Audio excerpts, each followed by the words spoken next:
the purpose of your existence, especially if you're a believer, the last, what we call the third turn of your life is for the purposes of giving back to the generations below you, pulling them up, bringing them the wisdom, bringing them the understanding that they need to be able to come to where they need to come.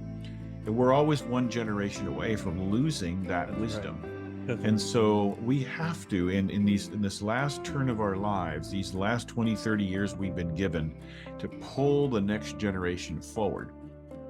Hello and welcome to Along the Way Life's Journey. I'm your host, Carl Buccellato.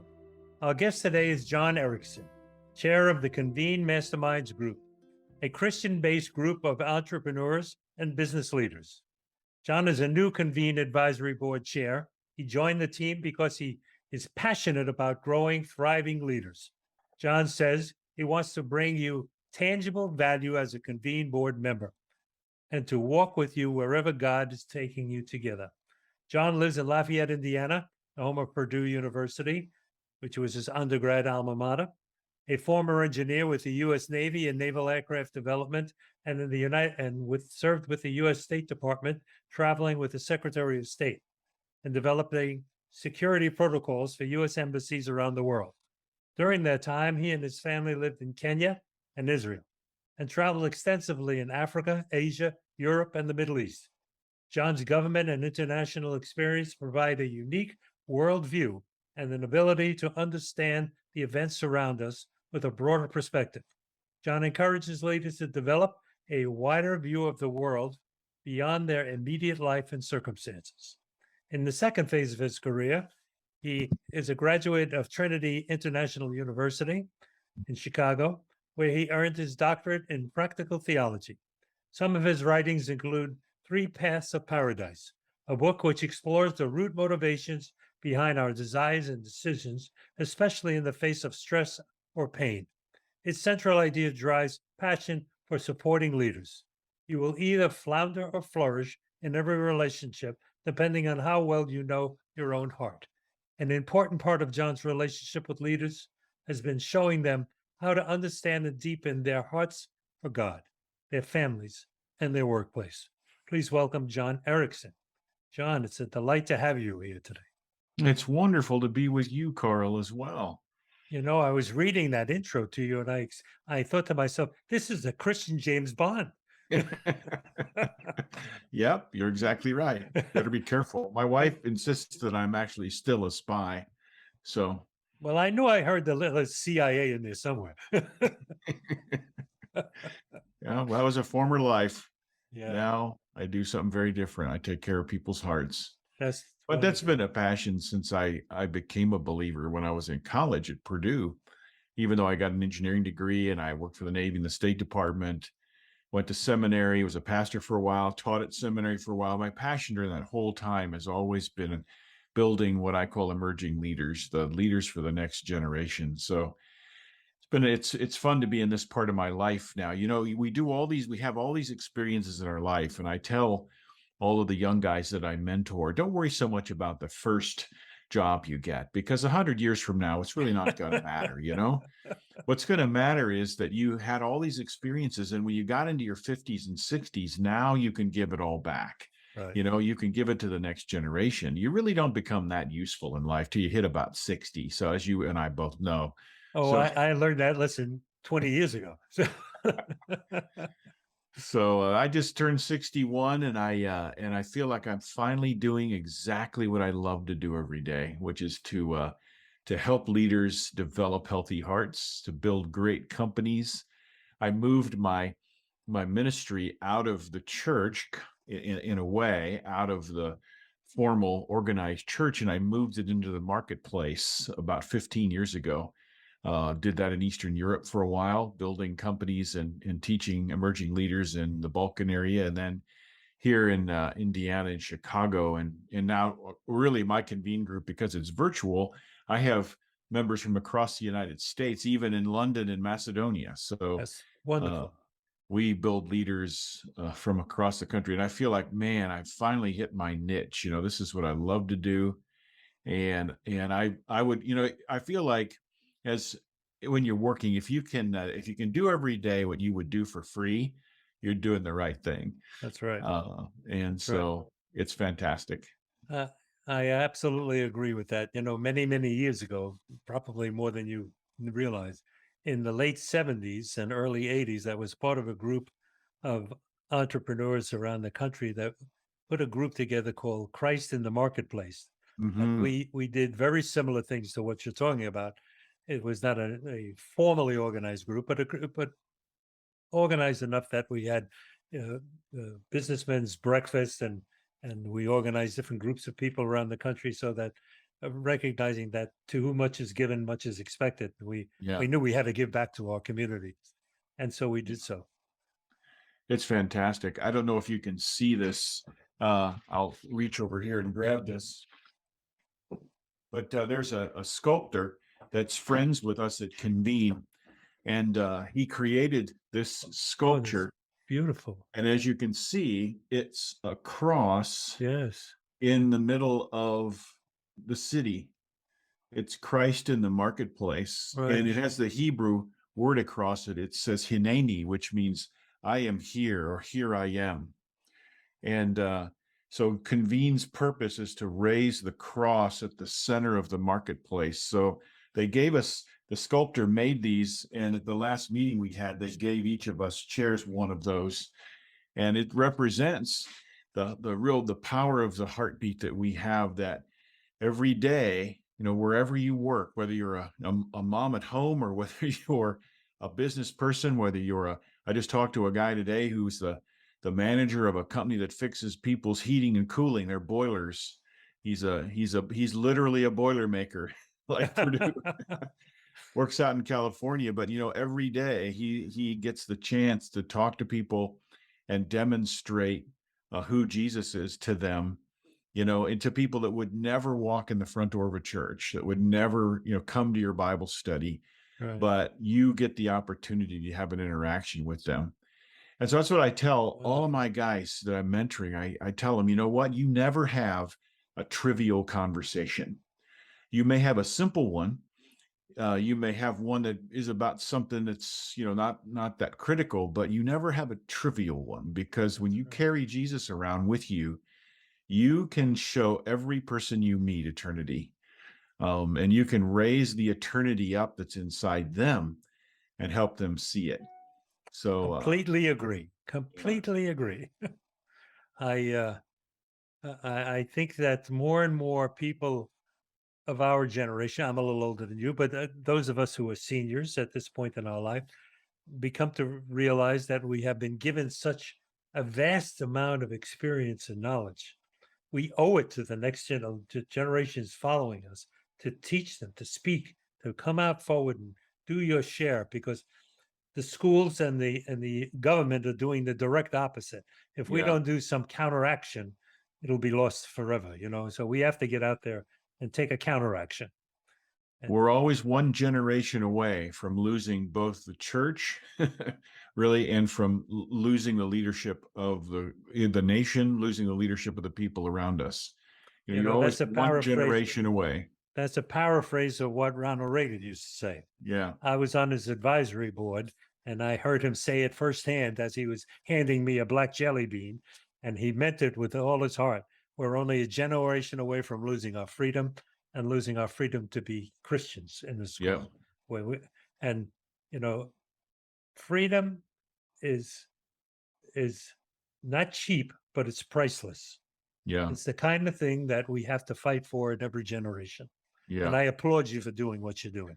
So tell us Yeah. about the group. How big is it? How many people are involved around the globe, and how do people get involved in it? Well, I will tell you that. But since you mentioned Ronald Reagan, I'm going to tell you an anecdote first. Okay. About Ronald Reagan. So when I was working for the United States Department of State, one of the first jobs I had was to travel around the world with the Secretary of State. At that point was George Shultz. He just passed away at age 100, still sharp as a tack. I heard him speak right before he died. And so my job required that I spend every night sleeping in the room next to the Secretary of State. That was just the job I had. And so I had spent a lot of time getting to know the people on his staff, seeing things go back and forth in the diplomatic world that we're in. Well, we were, if you happen to remember, and the fact that Gorbachev just died reminded me of this, but in 1987, Gorbachev invited Ronald Reagan to come to Iceland to present him with an idea, the idea that we should dismantle and remove all of our long-range ballistic nuclear weapons. He brought that proposal to the President of the United States, to Reagan, in Iceland. Well, I was there on that trip. We had suddenly had to scramble around and move everything, take C5s and get ourselves over to Iceland. And I was standing in the embassy when the president and his staff were coming out of the room where they were having some discussions. And to come out of that room, he had to step up a couple of small steps into a narrow stairwell. Well, as he was stepping up the steps, he stumbled and he fell down literally right into my arms. And so I'm helping the president of the United States. The Secret Service guys are all down the hall. They can't get to us because the hall's too narrow. And so President Reagan fell down right in front of me. I literally was helping him up, and he's dusting himself off, and he's kind of, getting himself back together. It was very interesting. He was in such good shape that he basically just kind of pushed himself up and jumped up and stood back down out to 2 feet and brushed himself off. And I said, "Oh, are you okay, Mr. President?" And I'm fine. It's that Volker and his cigars in there. I can't see when I come out of it. But I had several encounters with President Reagan, and I have a picture of him in the news. You happen to see him standing in Red Square talking to Gorbachev behind with the dome, the church behind him in Red Square there. And I actually was there and climbed up into that dome. Amazing. So that's a little anecdote around That's wonderful. around Ronald Reagan. I tell people I saved the president's life that day, so it might be a little bit of a stretch. But you asked me about Convene, which is an important part of my life right now. Convene is an organization that builds peer advisory groups for Christian faith-based businessmen and women.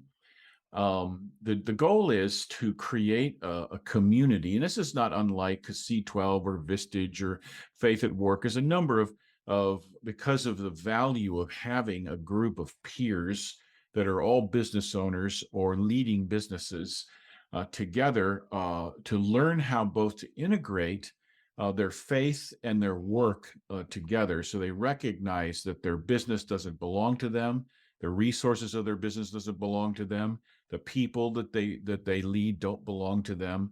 The entire thing they have is something God has given them as a resource to use in order to build the kingdom of God. I like to say that each person is part of the tapestry of redemption. God is redeeming the world. I'm very hopeful.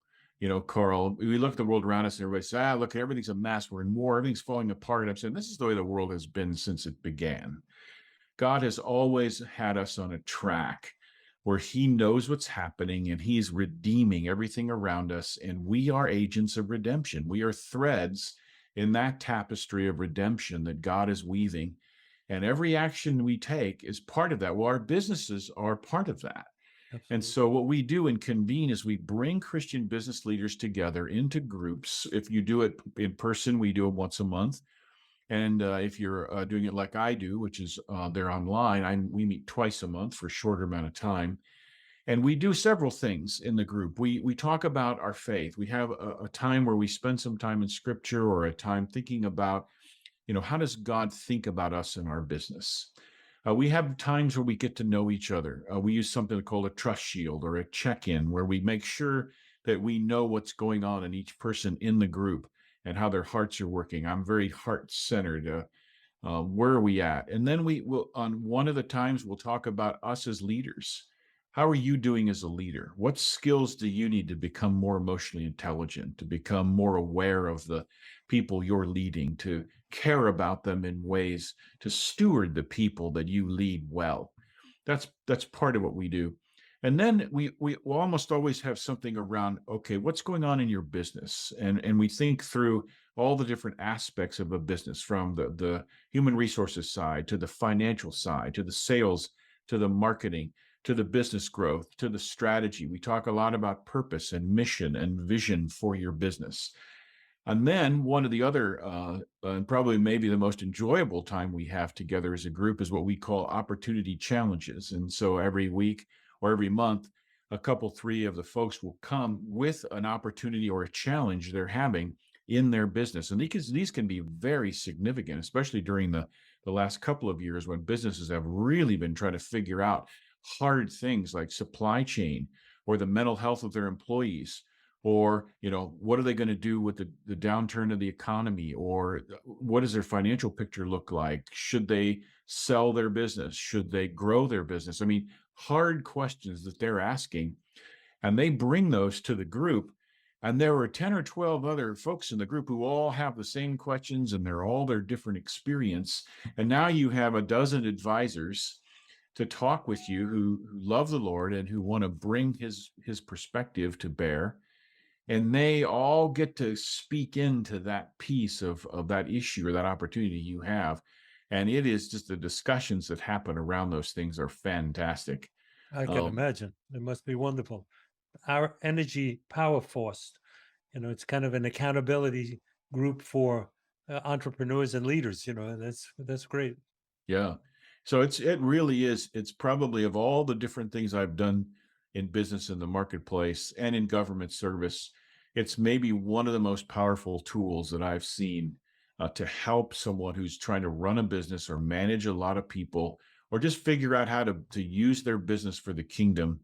It is one of the most powerful tools I've seen for them to think well, to hold themselves accountable, to grow, to stay healthy, and to know that they're not doing it alone. I was talking to the CEO of a marketplace chaplains ministry down in Dallas a couple of weeks ago, and he had recently just become the CEO of that organization. He'd been promoted recently, and I was sitting in his office, and we were talking about just kind of how his business or how his organization is moving forward.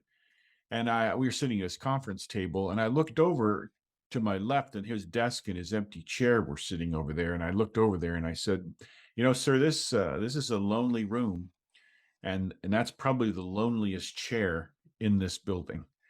You're doing this by yourself now. And he looked over at that chair and he said, yeah, I know what you mean. I mean, I have a lot of people I talk to every day, but when it comes right down to it, I'm the one who is responsible for the decision. Right. So we talked about Convene. We talked about the coaching. One of the parts of Convene that we do is every month, each leader gets some of my time as a coach, an executive coach. And that's where they really talk about what's specifically going on in their hearts and lives and their challenges that they have, and hold them accountable for ways they need to grow. And it was interesting that he was open. He understood the value of what we're doing and why that kind of both that advisory group and that coaching would be something very valuable to him as someone who's now the one where the buck stops at his desk. When it ultimately the board is going to look to him to say, That's is right. this going in the right direction? So That's anyway, right. that's Absolutely right. From the time Truman said it the first time, it's been true ever since. The buck stops here. Exactly. So you enroll people as a company into your mastermind group, and they individually, who are the CEOs of that company, then I would imagine take the input you give them and form little circle groups inside their own company to expand the value of it. There's a lot of different applications for the forum groups, these peer advisory groups. You do get they're made for the owner, the CEO of the company. That's primarily that we have for large companies. We have groups for smaller companies. But recently, Convene has, and Vistage and other of these peer advisory forums, they have reached out in a number of other ways. So Convene also has what we call key leader groups. And so they're the ones that might be in the C-suite of the organization. We have groups for CFOs, for COOs, for marketing officers. So depending on whatever the role is you have in the company, we have various Convene advisory groups for those particular roles or mixes of those. And then I recently, along with another chair, just last fall, we started a new kind of group in Convene, which we call influential leaders. And what that group is for the folks in a company that the managers or the leaders of a company have their eye on as the ones they'd like to raise up in the company. It's Maybe the it's the grooming. son It's of a the grooming owner. tool. Yeah. And A so, grooming tool. yeah. So to use it, it's the same basic idea, but instead of getting the information in your 50s when you're running the company, you get it in your 20s and 30s Yeah. earlier, and you Okay. can use it to grow your leadership skills. Yeah. Yeah. That's very valuable. I was in business for 60 years, and I built and took public a number of companies. Two of them were global, and then sold them into in the public arena. And throughout the formative years, in the early years, in the 70s and early 80s, I participated and was part of a group called American Management Association, and we had those groups where we would target the potentials of each company and groom them to become new leaders of the future. Because Yeah. if you don't prepare for the future, the key man goes and the whole thing falls apart. So Yeah. very important. And you're doing it with a biblical sense, which is Yeah. a broader twist than we had. We were solely secular in what we were Yeah. approaching. It was separate from the Christ in the marketplace. You had to talk about those things separately. But Yeah. that's We have one of the other things I run two different consulting, Convene and then a consulting company where we help leaders become healthy and build healthy companies. But one of the reasons we kind of started those, my business partner and I, that I went to seminary with 30 years ago, but Dennis and I kind of have started these companies because we saw the need for us to maintain, our ability to live and, take care of our families, and at the same time have enough expendable income that we can keep doing what we're doing with these emerging leaders.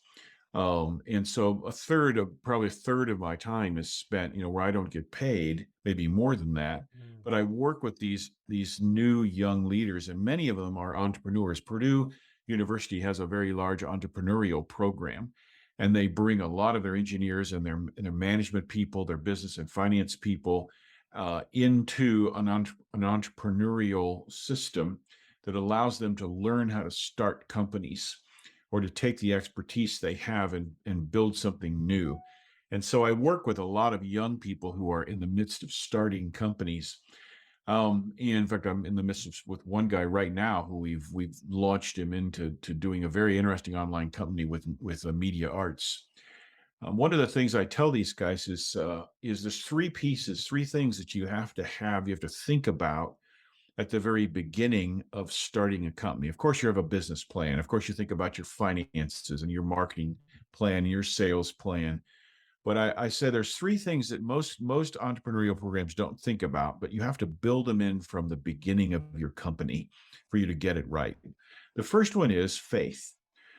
If you're a person of faith, or even if you're not, what is the relationship of your faith to your company? If you happen to be a believer and you're starting a company, are you starting a Christian company? Is it going to be explicitly Christian? Or are you starting a company that has a Christian owner that's going to have values that are good values, but you're not explicitly going to hire Christians? What's that look like? Think about that from the beginning. How do you give your company away? How do you give it back to God?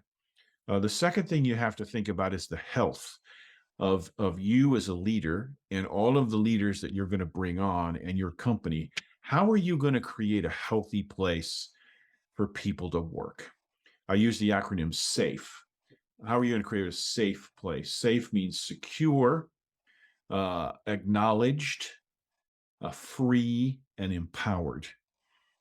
How are you going to create a safe place from the very beginning of the whole way you set up the company? And then the third thing is you need to have a succession plan for your company from the very first day that you start the company. Absolutely. The issues you need to succeed, the issues you need to have in place to sell, merge, give your company away to somebody else, those issues have to be built in at the beginning. Because if you wait 20 years and then you want to try to sell your company and you haven't done those, it's going to take, you're not going to get nearly the amount of money for your company that you would normally get, would like to have. And two, it's not going to be ready Right. to transition. Right. So you need to build in faith, health, and succession in from the first day of your company. And that's kind of the way I help entrepreneurs think about moving their company forward in a healthy way from the beginning. And it's been powerful to watch these young folks as they're starting their companies think about those things and make decisions around their purpose and their mission and their vision that have those things in mind. Ladies and gentlemen watching the show, I'm sure you're thinking to yourself right now, I need to talk to this man. Don't worry, we're going to have all his contact information in the show notes. You'll know just where to reach him. Everything will be available, and I'm sure you're going to want to. So, okay, we're back. That's a commercial for you. Mix. What have been the highlights of your career, Carl? You think about where you started. I know you've told your story many times. Our relationship is newer. What has been some of the highlights that if you were to come speak to my Convene groups, and I hope you do, and you have an open invitation to come and speak to my Convene groups. Thank you. I always like to bring. So there's one thing I tell my guys is that information is free. I've got a God phone here. It's omniscient, it knows everything. I can ask Siri anything I want and she knows. Okay. She's omniscient. When's the last time the Dodgers won the World Series? I mean, she knows, but wisdom is priceless. And wisdom you can only get from people like you and me. And so someone like you, Carl, is someone I love to have my people talk with, because you bring a sense of the reality of both experience, of knowledge, and of who God is over decades of time that is totally unavailable to them in any other way than a conversation with you. So when you look through your career, what would you say are the places that wisdom you would want to bring to people who are trying to figure it out? Well, firstly, I was in business for 60 years. 60 years. And I can tell you that life, like the stock market and like all other business ventures, has cycles to it. It's cyclical. It has its ups and it has its downs. The important thing for me to remember as I was going through those cycles was to learn as much as I could from the people before me who had gone through them earlier, because there's always someone that you meet on the way up the ladder who's coming down the same ladder. There's always someone you meet who's been through life at least to a certain level that you haven't gone through yet. Mm-hmm. So be a sponge. Learn from as many people as you can of authority and of credibility. You can take the time and waste the time learning from people who can contribute nothing to you. That's a waste of your time. Or you can take the time to really vest into the people who you know will contribute something to your future. And so that was very important to me. I mentioned earlier, I was part of a number of groups that recognized early in life that this wisdom and this capability that had nothing to do with the word luck. People think luck. It has nothing to do with luck. It has to do with faith and hard work. The harder you work, the more faith you have in God, the more capacity he gives you to work even harder, the stronger your future is, and the more you have to give back to the world. I believe in giving back to the world. Mm-hmm. It's essential. I have been a person who's tithed all my life. I was born in a Catholic family. Still, I tithed all my life. It was part of my business career as well. I had a couple of companies that I formally made Jesus Christ the chairman of the board. And there was a seat in every boardroom every time we met where he was there present.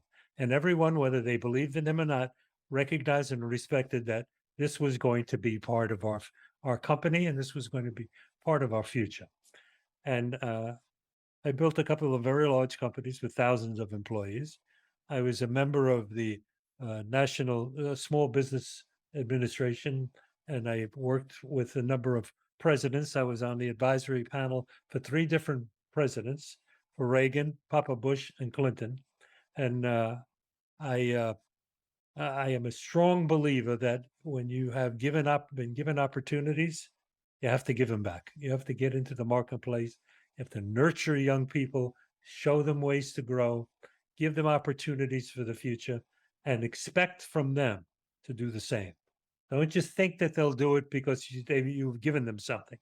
Enter into a bonded contract with them. Tell them what you expect of them. If I'm going to pay your scholarship and put you into this school, or I'm going to take the time investing myself into you, I want to know that you're the kind of person who's going to do the same following up. I was part of a group of people from Florida who built a vocational school in Haiti for that very reason, because it didn't exist. And we built the school. I was, for many years, for 10 years, I was on the board of trustees at St. Thomas University. And I generated lots of money for scholarships for international students to come and learn under the understanding they would go back to their country and put to practice what they had learned. Mm-hmm. If you don't give back, it's for nothing. You have to give back. Exactly. So I retired a number of times too young, got bored, went back in it again, did it over and over again. And 3 years ago, at the age of 77, I retired for the last time. And instead of sitting around doing nothing, I wrote that book over my shoulder there, which I will give away to anybody who is interested. I sell them, of course, all over. But the proceeds from this book, To Every Page is Turning, which is basically the story of my life and my generation and the paradigm shifts we lived through the 20th century. Mm-hmm. And the proceeds from that book go to charity or to pay for this podcast, because I've been blessed. I don't need to worry about those things. I will not contribute my time to people who just want to monetize it for purposes of their own gain. I will provide my input and my help to any group that's looking for a hand up, not a hand out. That's right. And that's my story. And I'm sticking to it. Fantastic, Carl. I so appreciate that, and you figured that out. Not enough, I'd have to say. A lot have, but not enough of us in our generation, when we get in our 60s and 70s, recognize that they're in the most valuable part of their life to give away. And it's fine to go on the golf course once in a while, but really the purpose of your existence, especially if you're a believer, the last, what we call the third turn of your life, is for the purposes of giving back to the generations below you, pulling them up, bringing them the wisdom, bringing them the understanding that they need to be able to come to where they need to come. And we're always one generation away from losing that That's wisdom. Right. And so we have to, in this last turn of our lives, these last 20, 30 years we've been given, to pull the next generation forward. There's there's only one requirement that I have. I've probably mentored or coached, discipled, thousands of young people over the course of my career, because it's something I've been passionate about. But with the closest ones, the ones that I actually take on as mentors, some of them live in my home. I've got college students continually living and coming through my home. One, because they like to eat, so I feed them. I usually give them a free place to live too. But I've had dozens come through my house, and I form mentoring relationships with them, because I really feel like that kind of close discipleship is absolutely required for them to learn how to make good decisions, learn how to figure out how to give their lives away, give it back to God, and say, what do you want me to do with my life? What is your vision for me?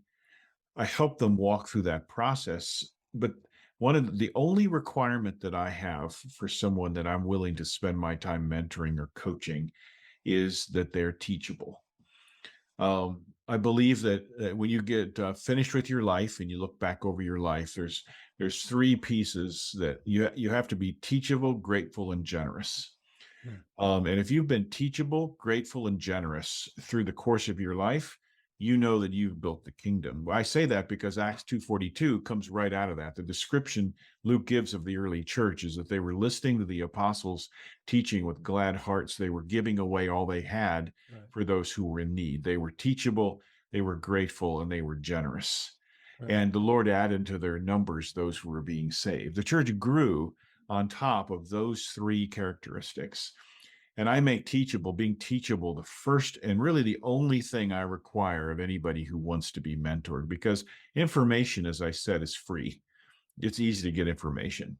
We can provide wisdom. You and I can provide experience. We know hundreds of people that we can connect young people to give them wisdom and experience, life lessons. But if they're not willing to learn, if they're not teachable, if they're not open-handed with their humility and willingness to grow, then they can't participate. Now, the interesting thing is that in that they learn how to give back as well, because in a mentoring relationship, it's not one way. I mean, Oh, there's stuff that these young people know how to do that I'm never going to figure out. right. If my phone doesn't work, man, I hand it to one of them. I hand it to one of my kids, or I hand it to one of these young guys. Here, fix this. Do whatever you need to do here. Make this thing work. They know stuff I don't know. They understand how the world around them works in ways that I probably, I grew up with a phone. There was a little circle on it. You had Of to, course, you know, with a wire attached to the yeah. wall. And I put one of those. It's funny when some of these young guys, I take one of my dad's old dial-up phones. He worked for Western Electric. He built telephone dials and telephones for his career. He was one of the inventors, part of the invention team for the touch-tone pad on your phone. And so anyway, I'll take one of his old black phones and I'll sit it on the table, and I'll throw the cord on the table and I'll say, make a phone call with that. And they just look at me like, what do you make a phone call? And they pick it up and they're looking at it and they're like, where's the touchpad? How do you? And they can't read an analog watch, right? Oh my goodness. So not all of them are that. Some of them have some experience, but I mean, there's an awful lot. You hand them one of those and they're not exactly sure how it works. So, but I'm the same way I'm pretty technologically savvy, but there's some things that's just, these young people are smart, they know how to do a lot of things. Yeah. They're doing stuff in engineering. I have an electrical engineering degree. They're doing stuff in electrical engineering now and as undergraduates that they weren't doing in the PhD program when I was there. Well, that's what life is. It grows the demand and it grows the ability. So I'd be remiss if I didn't comment on something here as a overweight Italian as I am. There's a comment here that says you love cooking, fine wine, and jazz. Man, that's right up my alley. Oh yeah, that's my world, man. I like to cook because I like to eat, and I figured there's, if I'm gonna feed my habit, then I better learn. So yeah, I have a passion for cooking. I'm not a gourmet chef, but I spend a fair bit of time learning. I love Italian food. So I've gone all over Italy and tried to figure out how to make different kinds of Italian food. I love Spanish food. I love good American food, but mostly I basically don't buy anything in cans or boxes. Boxes if it's like flour or things like that. But I spend most of my money on fresh food, fresh vegetables. I get the highest quality meat I can, and I love seafood. And so I'm just trying to figure out how to make. I have a couple times a year. I like to have a wine dinner, so I'll make an 8 or 10 course wine dinner for friends, and we'll have 8 or 6 or 8 different wines I've found in different Terrific. places. So it's just it's almost just more of a hobby. I mean, I love it. I love Oh, good sure. wine, but it's I mean, the problem is I've created with my wife and my family, I created a monster because they don't ever You want to go like out. it. My wife doesn't go, she goes out to eat and she complains, like not complains, she appreciates it. But I mean, she's like, well, come on, you make better, why am I eating this? She won't order risotto out. She's like, why am I ordering risotto? I've never been in a restaurant that makes better risotto than you do. So, Well, that's certainly a compliment.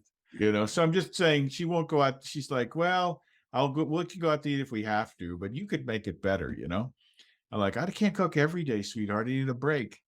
So I would imagine since you use so many fresh vegetables and fruits and things, you have a wok in your possession. Oh yeah, more than one. I'm sure. The wok's good. I have a very specific set of. I don't collect a lot of. I don't like having a lot of things. especially like unitaskers. I have a good quality set of knives. I have a good quality set of pans. I have the things I need to turn fresh vegetables and fruits and things into good food. And I just, Well, this is what we're talking about, yeah, providing people with the right tools for life. That's what yeah, you're talking about. You're yeah, talking about doing it in a culinary art position, but you yeah, also have embraced the ability to give people the tools they need in faith for life. How do they march forward with Christ? exactly. Great. I love it. Bodies, healthy minds, healthy hearts. Bill Penzie's got a phrase: "Love people, cook them tasty food." And so a friend of mine took his laser cutter and he took black wood and he put that across I have it pinned up on my kitchen wall. Love people, cook them tasty food. And that's my world, man. The mission of this show has been since I started it. It's called Along the Way Life's Journey. And the mission of the show is to bring guests like you who will tell motivating and inspirational stories to others to help them raise themselves to a new level, to be more than they can be on their own. Is there any particular person you'd like to, or people you'd like to call out who inspired you in your life? I tell you what, it's interesting how you walk through life and you think, who are the people that really had the most influence? My dad was one. I was adopted when I was a year and a half, so I never met my biological parents. When you're adopted, and I've confirmed this with lots of other people that I know that have been adopted, is that you grow up with an orphan spirit. You grow up with a little bit of sense of abandonment in your heart. I write about this in my book that the highest I could ever get in any relationship, I would always bump up the bottom of being tolerated. I always felt like the best I could ever do in any relationship, whether it was with friends, family, teachers, my wife, even God, was the best I could ever do was to be tolerated. And so I'd walk into meetings, I'd walk into situations and conversations with this sense of, well, the best I'm going to get out of this is that they're going to tolerate me. And I kind of walked through life like that for a long time. And there were several people that came into my life that were part of the process of me learning that really isn't true. That I'm not tolerated, that just like God said to Jesus when he came up out of the water of baptize, you are my beloved son in whom I'm well pleased, Right. you know? And so there were several people as I look back through my life and I say, God was always trying to get my attention and tell me that I'm not tolerated, that I'm precious to him and to other people. But many people never get that. So the whole idea, so my parents tried to do that. They tried to say, they were wonderful people who really tried to raise me as their adopted child. And I had a sister who was adopted as well, and gave me every opportunity to make sure that I could succeed. I had a teacher. I grew up playing the violin. And the reason I grew up playing the violin, and look at these hands, okay? These do not look like violin hands, okay? These are, but I grew up playing the violin because there was a man, the orchestra teacher at the high school where I went. His name was Garrett Grant. And when I was in grade school, he came to the grade school and he came in the classroom and he said, would anyone like to learn how to play a stringed instrument? Is that something that's of interest to you? He showed us what an orchestra was. And I said, I'd like to learn. My mom played the violin. I had a piano when I was little. My mom played the violin. So I said, I'd like to learn how to play the violin. So Garrett Grant took me and literally into the janitor's closet in the grade school that I went to, because it was the only room he could close the door. And he taught me how to play the violin. And I played the violin all the way up through college. I was the concertmaster of the Purdue Orchestra. I was in the Indiana State Orchestra when I was in high school. I mean, I learned how to play the violin because Garrett Grant believed in me and said, and that whole music thing. That's why I love jazz, because I grew up. That's why I don't know anything about rock and roll. You tell me these names of these 70s rock and roll bands, and I don't even know who they are because I never listened to them when I was I listened to classical music. I can tell you what Bach wrote. I can tell you what Beethoven wrote. I can tell you what Miles Davis wrote or any of the jazz guys, but I listened to classical and jazz when I was a kid. I was a weirdo. Um, but that guy, Garrett Grant, he was one of the people who said, you are not tolerated. You have skills and abilities and insight and understanding. He was one. There was several people that I remember. A pastor, I had become a Christian when I was a freshman at Purdue, and a guy named Stan Ott, who was our associate pastor of our church, but he was one of these guys who took an interest like I do now. Well, I've found out a while ago that there are two times in your life, two periods of your life that are the most important. One is kindergarten, and the other is your 20s. Well, I can't help you with kindergarten. If you didn't learn how to share and stand in line and speak politely to your teacher, well, that you had to figure that in kindergarten. But your 20s, everything you learn in your 20s that you learn, experience, the values and passions that you learn in your 20s are what you take through your entire life. Right. I'm sitting here talking to you because of this guy, Stan Ott, in my 20s, who said he taught me certain things. He taught me about people. He said, it's the people in your life that matter the most. And you're going to have two kinds of people. You're going to have friends of the heart, and you're going to have friends of the road. And friends of the road are the ones that they come and go into your life. You take care of them while they're there, but they come and go. But you're going to have a few people in your life that are the friends of your heart. And they're going to stay in your life through most of your life. You're going to know what's going on in their life. You're going to be part of them. I've had three of those. Those friends of the heart, tremendously important. He taught me about people eyes. He said, you have two lenses in your glasses when you walk into a room. He says, you have one lens that sees the whole room and sees what's going on. And you have another lens that focuses on the one that the Holy Spirit tells you to pay attention to in that particular room. I have had many, many mentoring relationships start because I paid attention to one person that the Spirit told me to pay attention to. Completely believe that. Completely believe it. So anyway, you just talk about all these different influences. There was Garrett Grant and Stan Ott, the guy who was my mentor when I was in my doctoral program at Trinity. He just passed away, David Larson, and he believed in me. He said, you are... I think you might be from Philadelphia. Did you read the article today in the paper, the Philadelphia Inquirer, about people have decided that Philadelphians are rude? And so the Philadelphians, they have said, no, we're not rude. We're just straightforward. unless you're a whiny baby. Just tell it like it is. Is that it? Yeah. So Dr. Larson said, you must be from Philadelphia because you're always telling everybody like it is. No, he had some good advice by people. Some very good advice. I was just thinking while you were speaking about that, in my men's group at church last Monday night, they had a film, and the film was called Show Me the Father. And it was more a docudrama than a documentary, but it was reality about real people. And it talked a lot about how in many, many cases, in so many households, the father is missing, and you could track it back statistically to increased numbers of crimes and unwanted children and all the problems that come with that. And so they were talking about a number of NFL players. One of them was a man by the name of Sheridan Smith. Now, I'm not into football, so I really didn't even know who he was, but apparently he was a fantastic player. And his father loved football, and his father loved him and taught him that it was essential to have faith and so forth. So he went forward and became a superstar because of the foundation he had from a father teaching him about a loving father. Mm-hmm. So here he is, and he's a tremendous star. He quits playing and he becomes a coach.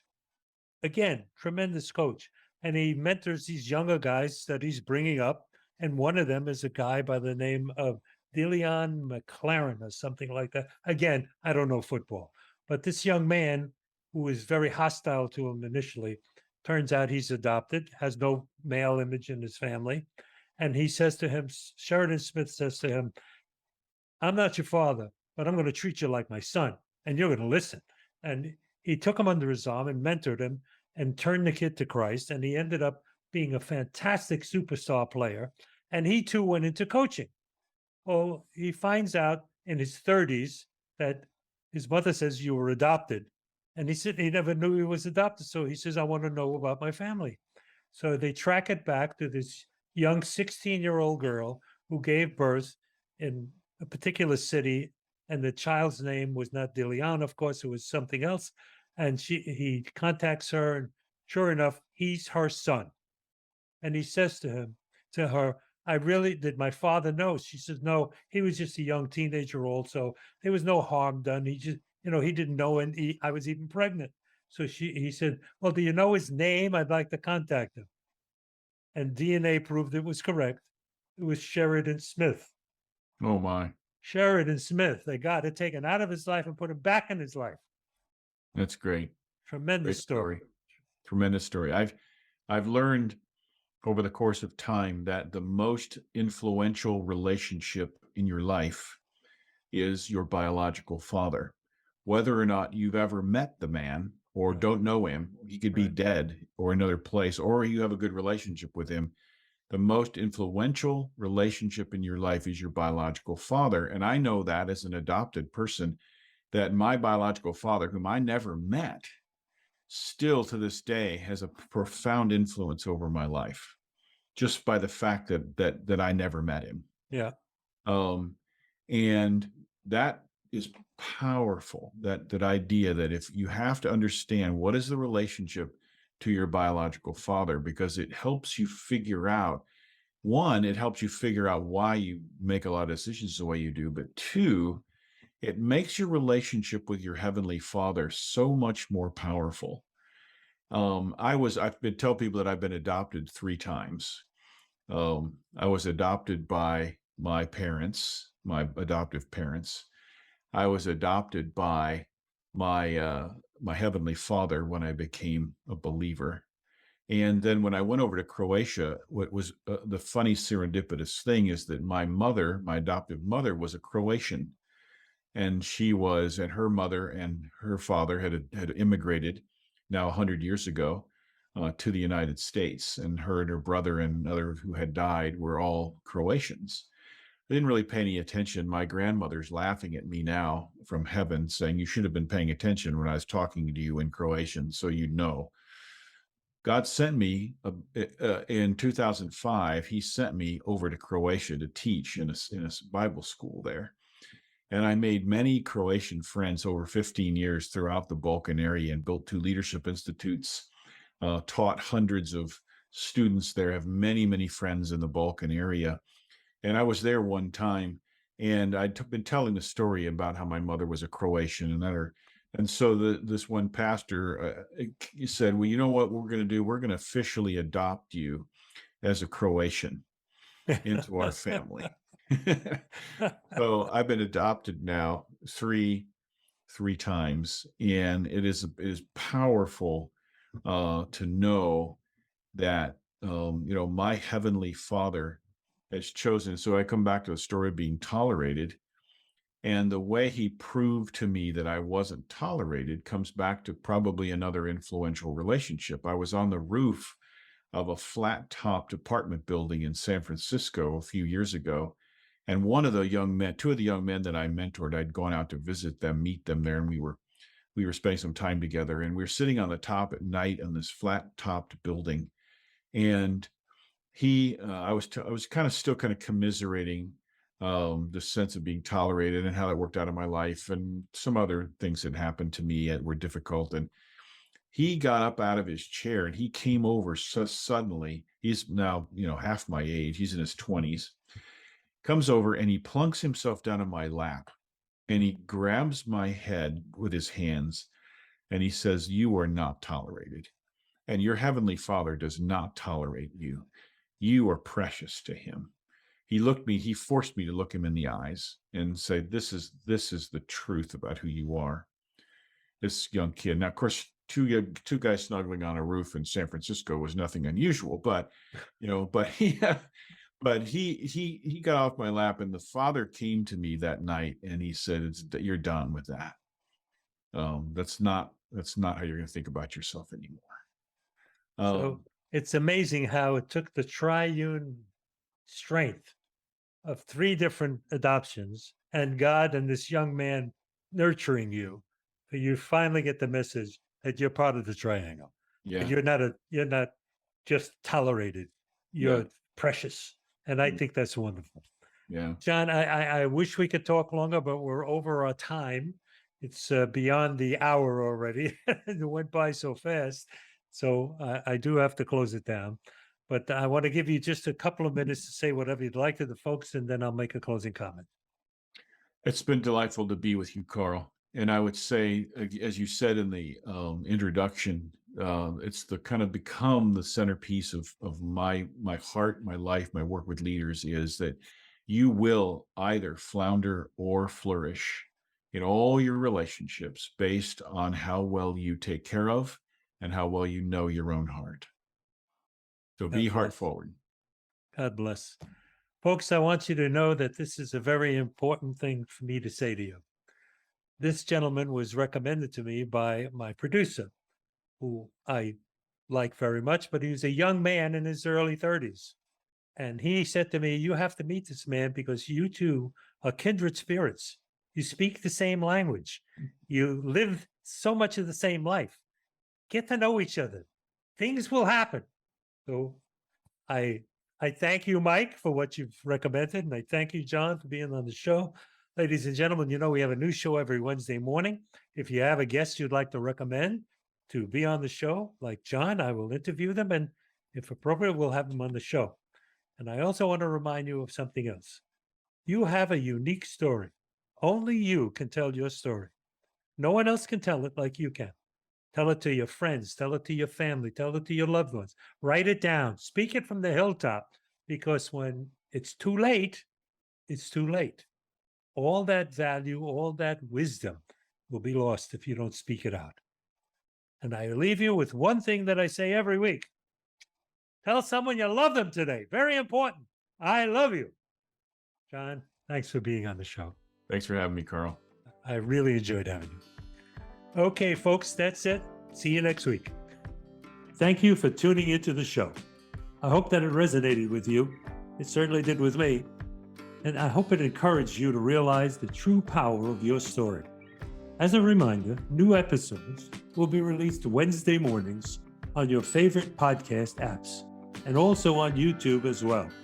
Be sure to like, subscribe, and turn your notification button on to ensure that you receive updates on new episode releases. I'm grateful for your reviews and your support. The love is certainly felt. Keep it coming. You can reach out to connect with me on Instagram, Facebook, and LinkedIn, or stop by my website, toeverypageofturning.com. All links are clickable in the show notes for quick access. Do you think that you or someone you know may be our most inspiring guest yet? Let's hope so. Click on our contact page and get in touch on my website and share your story. I look forward to reading each one personally. My best-selling book, To Every Page of Turning, which was published by Mascot Books, is available on Amazon, Barnes & Noble, Target, and many more popular book retailers. Thank you so much for tuning in today. Till next time, remember that every day is a new opportunity to write your new page in your incredible journey.